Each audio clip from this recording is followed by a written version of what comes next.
Hello friends, tax filing school के इस video में आपका स्वागत है। दोस्तों, आईटीआर हमें कब फाइल करना होता है, क्या रूल रेगुलेशन है, उनको इस वीडियो में हम डिस्कस करेंगे। अब कौन सा आईटीआर एप्लीकेबल है उसके लिए हमने एक सेपरेट वीडियो बनाया हुआ है। यहाँ पर डिस्कस करेंगे किसे आईटीआर फाइल करना होता है। कभी कभी आईटीआर फाइल करना कंपलसरी होता है और कभी कभी आपको खुद से करना चाहिए। दोनों सिचुएशन को डिस्कस करेंगे इस वीडियो में। आगे बढ़ते हैं। सबसे पहले हम जानते हैं किनके लिए आईटीआर फाइल करना कंपलसरी होता है। अगर आपका इनकम बेसिक एग्जेम्पशन लिमिट से ज्यादा है तब आईटीआर फाइल करना होता है। अब बेसिक एग्जेम्पशन लिमिट क्या है? बेसिक एग्जेम्पशन लिमिट का मतलब होता है कि उतनी इनकम पर आपको कोई भी टैक्स देना नहीं पड़ता है। अब बेसिक एग्जेम्पशन लिमिट कितना होता है? नॉर्मल जो पर्सन होता है, मेल हो या फीमेल, उम्र 60 साल से कम है तो उसके लिए बेसिक एग्जेम्पशन लिमिट 2.5 लाख की है।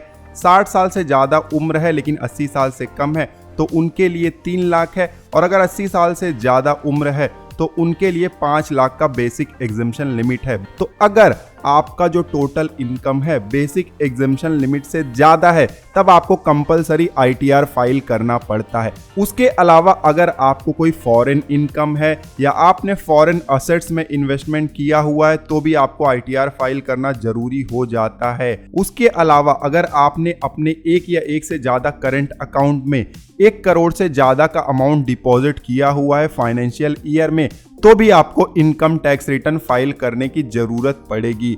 2 लाख से ज्यादा का अगर आपने खर्च किया हुआ है फॉरेन ट्रेवल पर, खुद के लिए या तो किसी भी पर्सन के लिए, तो भी आपको इनकम टैक्स रिटर्न फाइल करने की जरूरत पड़ेगी। अगर आपका इलेक्ट्रिसिटी कंजम्पशन का जो टोटल एक्सपेंडिचर है वो 1 लाख से ज्यादा जाता है फाइनेंशियल ईयर में तब भी आपको इनकम टैक्स रिटर्न फाइल करना ही पड़ेगा। इन सब के अलावा कुछ नए रूल भी ऐड किए गए हैं असेसमेंट ईयर 2022-23 से। जल्दी से हम उनको भी डिस्कस कर लेते हैं। अगर आपका टोटल सेल टर्नओवर या ग्रॉस रिसिप्ट बिजनेस का 60 लाख से ज्यादा होता है प्रीवियस ईयर में तब आपको आईटीआर कंपलसरी फाइल करना पड़ेगा। तो एक बिजनेसमैन के लिए नया रूल ऐड किया गया है। उसके अलावा अगर प्रोफेशनल इनकम अगर आपको आ रहा है और वो इनकम 10 लाख से ज्यादा है प्रीवियस ईयर में तो भी आपको आईटीआर फाइल करना पड़ेगा। उसके अलावा अगर आपका टीडीएस डिडक्ट हुआ या टीसीएस कलेक्ट हुआ है 25,000 से ज्यादा ड्यूरिंग द प्रीवियस ईयर तो भी आपको आईटीआर फाइल करना कंपलसरी है। इस वाले रूल में सीनियर सिटीजन को थोड़ा सा राहत दिया गया है। उनके केस में 50,000 का टीडीएस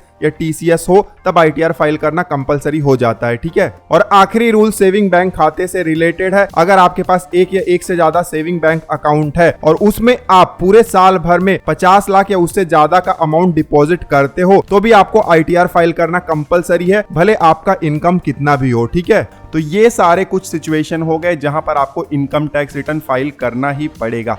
अब कुछ ऐसे भी सिचुएशन ले लेते हैं जहां पर आपको इनकम टैक्स रिटर्न फाइल करना पड़ता है बाय डिफॉल्ट। जैसे कि आपका टीडीएस डिडक्ट हुआ है, टीडीएस रिफंड अगर आपको क्लेम करना है तब आपको इनकम टैक्स रिटर्न फाइल करना पड़ेगा। अगर आपको कोई लॉस हुआ है बिजनेस में या शेयर मार्केट में या आपको कैपिटल लॉस हुआ है तो उसको कैरी फॉरवर्ड करने के लिए या तो पिछले लॉस को क्लेम करने के लिए भी आपको इनकम टैक्स रिटर्न फाइल करना ही पड़ेगा। ठीक है। अब कुछ ऐसे भी सिचुएशन हम ले लेते हैं जहां पर आपके लिए फायदेमंद होता है अगर आप आईटीआर फाइल करते हो तो।